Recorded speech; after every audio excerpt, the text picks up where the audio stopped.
কবি জসীমউদ্দীনের কবিতা শিশুর সংকল্প। লেখাপড়া শিখবো মাগো, কিনবো না গো গাড়ি, উড়বো না গো মস্ত বড় আকাশ ছোঁয়া বাড়ি, সবার সাথে মিশবো বলে থাকবো সবার সনে,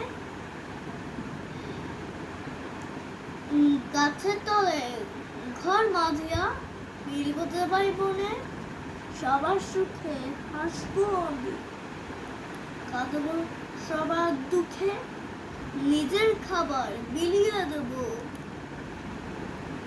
অনাহারের মুখে।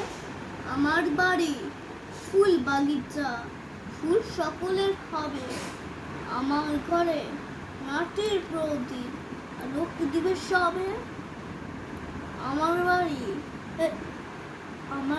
বাড়ি বাজবে বাঁশি, সবার বাসো, আমার বাড়ি সবার বাড়ি, রইবে না কো দূর।